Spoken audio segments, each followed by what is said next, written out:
पाकिस्तान की सियासी तारीख में जिस भी वजीर आजम ने जनरलों की सीनियरिटी लिस्ट नज़रअंदाज करते हुए जूनियर जनरल को आर्मी चीफ बनाया, इससे बाद में अपने फैसले पर पछताना पड़ा, चाहे वो जुल्फ़िकार अली भुट्टो हों या नवाज शरीफ। यूं तो किसी भी फौज की कमान के लिए तैनाती मामूल के तरीक़ेकार के मुताबिक अमल में आती है। दुनिया के बेशतर ममालिक हत्ता के पाकिस्तान के सबसे बड़े मद्दे मुकाबिल भारत में भी अगला आर्मी चीफ कौन होगा के सवाल पर कबल अज़ वक्त मुबाहिस देखने में नहीं आते। हर मुल्क की फौज एक मुनज़्ज़म इदारा होता है जिसमें सीनियरिटी और आला ओहदों पर फाइज अफसरों के तजर्बा और अहलियत का मुकम्मल रिकॉर्ड फराहम होता है, इसलिए कोई भी अफसर फौज की कमान का अहल होता है। पाकिस्तान समेत मुतअद्दिद ममालिक में चूँकि सियासी क़यादत ये आम तकर्रुरी करने की मजाज होती है, इसलिए ये भी देखने में आता रहा है कि सीनियर तरीन जर्नलों को नज़रअंदाज करके किसी जूनियर लेफ्टिनेंट जनरल को फौज की कमान सौंप दी जाए। पाकिस्तान में ये सूरत हाल मुतअद्दिद बार देखने में आई है जब वज़ीर आज़म ने तवाबदीदी इख्तियार को इस्तेमाल करते हुए किसी जूनियर जनरल को तरक्की देकर आर्मी चीफ बना दिया। इस ओहदे पर फाइज होने वाले जनरल से सीनियर जनरल सुपरसीड होने के बाद इसी रोज रजाकाराना रिटायरमेंट ले लेते हैं। इस तरीके से फौज के डिसिप्लिन और आला इखलाकी इक़दार की अक्कासी होती है। अस्करी हलकों में कभी वजीर आजम की जानिब से किसी जूनियर को आर्मी चीफ बनाने के बाद कोई चपकलिश या बहस देखने में नहीं आई।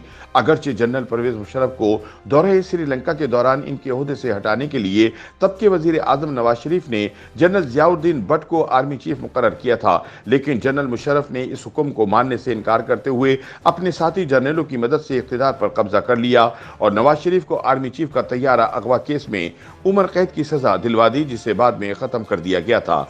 हालिया सियासी तारीख में पाकिस्तानी वज़ीर आज़म की तरफ से अपनी मर्जी का आर्मी चीफ लगाने के लिए सीनियर जनरल्स को नज़रअंदाज करके किसी जूनियर को लगाने के तजर्बे कामयाब तस्वुर नहीं किए जा सकते। इसकी सबसे भयानक मिसाल जुल्फ़िकार अली भुट्टो का जनरल ज़ियाउल हक को सीनियरिटी का उसूल नज़रअंदाज करते हुए आर्मी चीफ बनाने का फैसला था। जनरल ज़िया जनरलों की सीनियरिटी लिस्ट में 11वें नंबर पर था, लेकिन आर्मी चीफ बनने के बाद इसने न सिर्फ भुट्टो हुकूमत का खात्मा किया बल्कि इनकी फांसी को भी यकीनी बनाया। बाद की तारीख ने भुट्टो की फांसी को अदालती कत्ल करार दिया और इन्हें शहीद का रुतबा दिलाया। जनरल ज़ियाउल हक सबसे तवील मुद्दत तक हुक्मरानी करने वाला आर्मी चीफ रहा, जो 11 वर्ष तक पाकिस्तान को तबाही और बर्बादी से दोचार करने के बाद अगस्त 1988 में एक फिसाई हादसे में जहन्नुम रसीद हुआ। अपनी हलाकत तक ज़िया सदर और आर्मी चीफ के ओहदों पर चिमटा रहा। 3 बार मुल्क के वजीर आजम रहने वाले नवाज शरीफ ने मुख्तलिफ अदवार में 5 आर्मी चीफ का तकर्रुर किया। इनमें जनरल आसिफ नवाज जंजुआ, जनरल अब्दुल वहीद काकड़, जनरल परवेज मुशर्रफ, जनरल राहिद शरीफ और जनरल कमर जावेद बाजवा शामिल हैं। इसके बाद इक़्तिदार की कशमकश में इनकी हर आर्मी चीफ से चपकलिश रही। उन्होंने परवेज मुशर्रफ को मुतअद्दिद जूनियर्स पर तरजीह देकर आर्मी चीफ बनाया था, लेकिन वही इनकी हुकूमत के खात्मे के अलावा नवाज शरीफ की सियासत से नाअहली और जिलावतनी का सबब बने।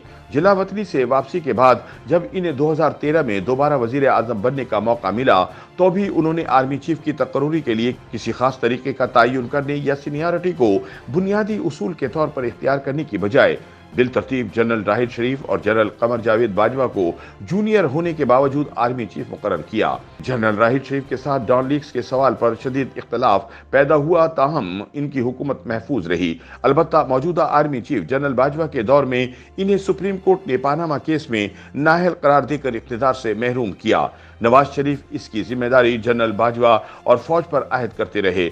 अब शहबाज शरीफ के जरिए मुस्लिम लीग नून और नवाज शरीफ को एक बार फिर इसी पुल सरात का सामना है, लेकिन हालात के मुताले से ये दिखाई नहीं देता कि इस सिलसिले में पार्टी या शरीफ बरादरान ने कोई सबक सीखा है। लगता है कि इस बार भी ये अहम फैसला करते हुए वो किसी वफादार की तलाश में ही रहेंगे।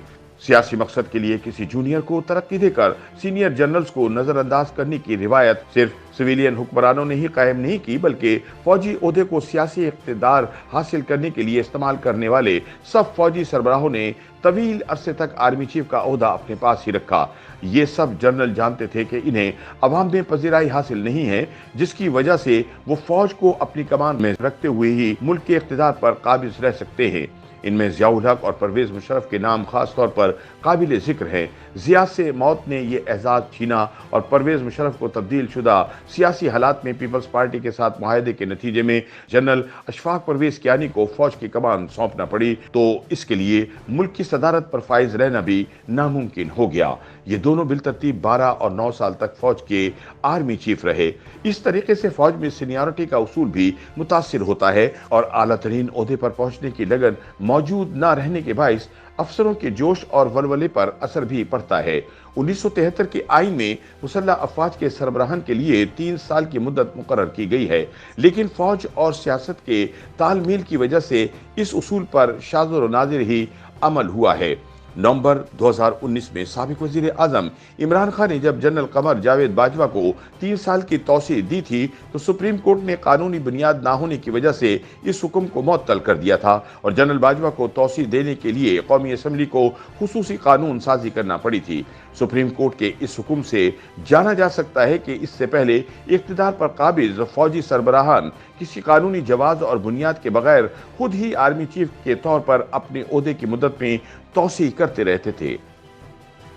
YouTube पर गूगली न्यूज देखने के लिए youtube.com की सर्च बार में गूगली न्यूज टीवी टाइप करें। गूगली न्यूज के पेज पर सुर्ख रंग के सब्सक्रिप्शन वाले बटन पर क्लिक करना ना भूलिए। YouTube पेज पर अपलोड होने वाली वीडियोस से बाखबर रहने के लिए बेल आइकन पर क्लिक कीजिए। आपको हर नई वीडियो के बारे में नोटिफिकेशन मौसूल हो जाएगा।